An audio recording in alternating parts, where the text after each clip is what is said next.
Hey, art and design students, welcome to our Google Classroom.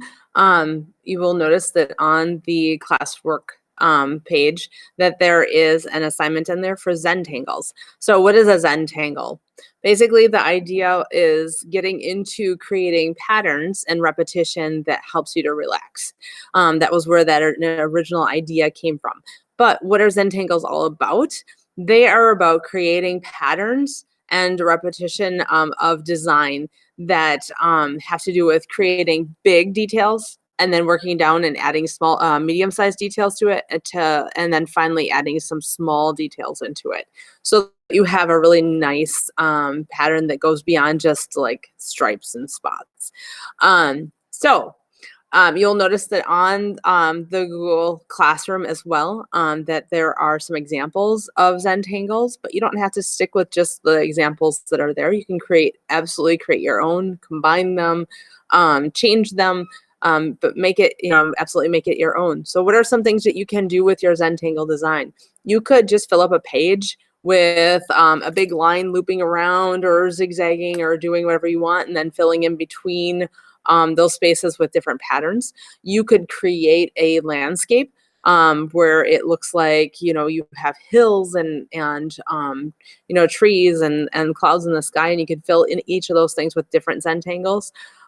You can create an animal that has different Zentangles as different parts of it, which kind of goes to what we're going to be doing with this.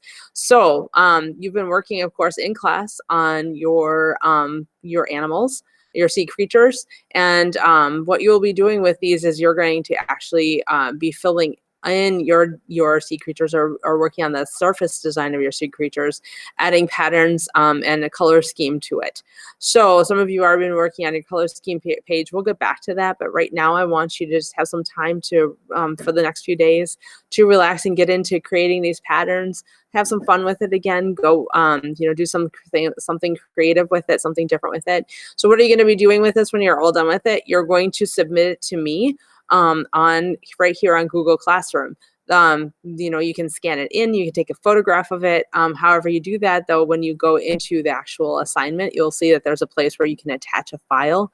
So you can attach a file of the picture that you've taken or that you've scanned of the artwork that you created. So anyway, if you have questions, I will be on here on the computer. I'll be checking emails, and if I see that there's a need for me to have a Google Meet, or maybe I need to have some time FaceTime with some students who need to know some things or who have questions about some projects, I will make sure that I set up that time too, so that you can actually FaceTime with me on Google Meet to ask questions and for me to be able to answer them and show you some examples or other things like that. So anyway, have fun with it. Like I said, take breaks with the other work that you're going to be doing. You can use this to kind of take breaks in between. That's like one of the cool things with being able to work on stuff on here is you can work on math for a little bit. You can work on your artwork. You can work on, your writing. You can go back to working on artwork again. So, like I said, have fun with it. Enjoy it. And I'm really hoping to see you again soon. I miss you all.